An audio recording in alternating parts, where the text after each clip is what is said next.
Bonjour, mon amis. It's your skipper here, Darius Dale, to present our macro minute for Wednesday, May 25th, 2022. Starting with markets, we have stocks up small with China leading, fading a little bit. Commodities mixed with crude oil leading, crypto up, dollar up, global bond yields down. Market moving headlines getting to neutral quickly. So today's FOMC minutes may show a consensus that the policy rate, the Fed funds rate, should reach neutral this year. Bloomberg Economics thinks, we're going to do a couple more 50s and they're likely to pause or shift to 25 basis point hikes. That seems to be the developing consensus in asset markets and in money markets as well. Shifting gears, don't expect supply constraints in global energy and agricultural markets to ease anytime soon. Ukrainian President Volodymyr Zelensky said Ukraine will fight until Russia returns all of its territories, including the ones it took from Ukraine back in 2014. Clearly, we're going to be at this conflict for an extended period of time. And obviously, the big risk is that it starts to spill over into bordering NATO countries.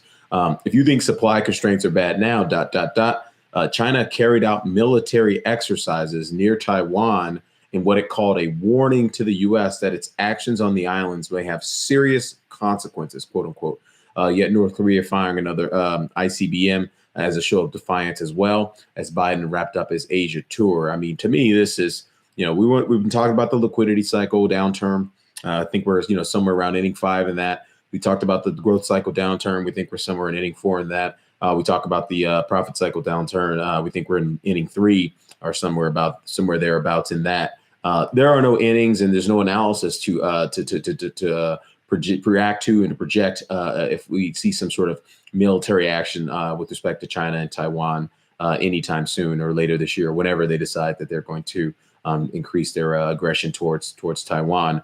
All bets are off. You don't even need to tune into the macro minute. You can only imagine the severity of the global economic shock that we will experience. It will be orders of magnitude worse than the global financial crisis. So I don't have a crystal ball for that in terms of its timing. I don't have a playbook for that in terms of what to do with that, aside from raise cash. And I'm not even sure cash is probably appropriate, because I'm guessing a lot of the places where you have your money in, if it's in excess of the federal deposit insurance, might actually be under pressure. So let's just move on, because clearly that's a big deal, and it's impossible to prepare for something like that.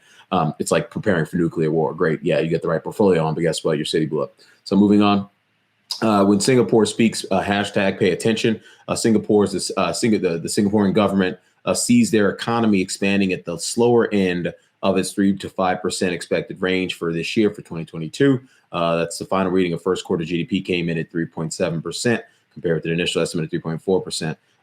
It's just really important. And the reason we say that to pay attention to Singapore, because the Singapore port is the second busiest port in the world behind Shanghai. Exports account for nearly 200% of Singaporean GDP, and no country accounts for more than 15% of the total. So it's a very broad-based exporter. It touches pretty much every major product category in the world, and it ships goods all across the world. So this is a very important signal as it relates to the slowdown in the global economy that we've been presaging and are continuing to receive economic data to support. Obviously, the big miss we saw in the services PMI yesterday in the U.S., the massive miss we saw in new home sales are just, right along the line of what we've been anticipating. We talked about all this stuff in our May macro. We've been talking about this stuff for months, but particularly in our May macro scouting report, if you look at slides 79 through 81, where we talk about the likely resulting growth slowdown we're seeing from the shock in real interest rates, the shock in mortgage rates, and the shock in corporate borrowing costs. We have a lot of slowing to do ahead of us. And it's obviously going to come home to roost in terms of a more severe reduction in the profit cycle outlook. We haven't even seen earnings estatements really begin to decline materially, at least sell side earnings estimates. Obviously, the buy side is in the process of taking theirs down there. So again, go check that out. That's the slide 79 through 97 in our May macro scouting report. And then lastly, I woke up to this horrible news, and I just wanted to have a quick brief moment of silence and prayer for the families affected by the Robb Elementary School shooting. Obviously, it's just a really tragic event. Just really nothing to say. There's no words. This is just awful. So just have a brief moment of silence for those families.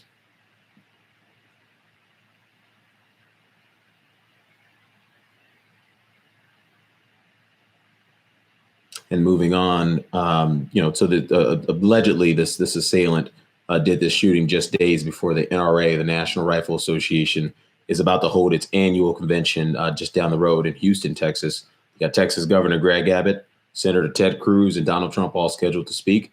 Let's see if these cowards step up with some decisive action on the gun violence that continues to plague our country. I know this has absolutely nothing to do with finance and economics, but guess what? I'm a human being, and you are too. So let's keep it moving. Big movers: silver minus 1% to down 8% month over month. WTI crude oil plus 1% to plus 10% month over month. U.S. Getting to our volatility adjusted momentum signals and probable ranges. U.S. dollar still bullish, still at the lower bound of its probable range with 3.2% upside. Looks like it's starting to form a little bit of bounce here. Gold still bearish, still towards the upper bound of its probable range with 5.1% of downside. 10-year nominal treasury yield still bullish, still at the lower boundary of its probable range with 53 basis points of upside. High yield OAS still bullish, middle of the probable range, minus 33 basis points of downside versus 56 basis points of upside. S&P 500, that is bearish VAMs, got minus 7.6% of downside versus 3.9% of upside. VIX neutral VAM still minus 23% of downside versus 27% of upside. This chart does not look like the bottom of a bear market. This looks like the bottom of a bear market, just for the record. Keep it moving. NASDAQ 100 bearish VAMs. And by the way, I don't think a lot of people think we're at the bottom, but I do, just in terms of the feedback I'm receiving just from client questions, feedback I'm obviously getting on Twitter. Everyone is very scared of the bounce. Everyone remembers that March to early April bounce that that a lot of folks got squeezed on. We got squeezed in that as well to some degree. And I think everyone's just really scared of it and kind of chasing their tails in terms of trying to reposition for that. And to me, that's how you get these massive crashes, is when everyone takes their hedges off prematurely because they're scared of the bounce. They're reading too many things about gamma and plumbing and OPEX and all these dynamics that they only really know a tiny little bit about. And there's, obviously experts that are helping us all understand these dynamics. But the reality is, you don't overthink it. In the middle of a raging bull market, nobody says it's priced in. It just keeps getting better. And in the middle of a raging bear market, at every interval, people are like, it's priced in. It's priced in. It's priced in. We're going to squeeze. We're going to bounce. Play for the bounce.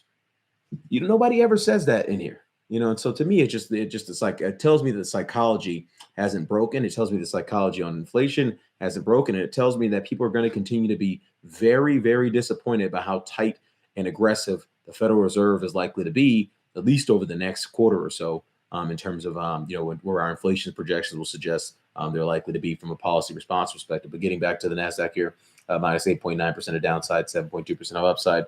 Russell 2000 still a dog, still bearish, minus 10% of downside, 4% of upside. And Bitcoin still bearish, getting towards the upper boundary of its probable range, minus 6% of downside, 21% of upside. Ethereum bearish, minus 25% of downside versus 10% of upside.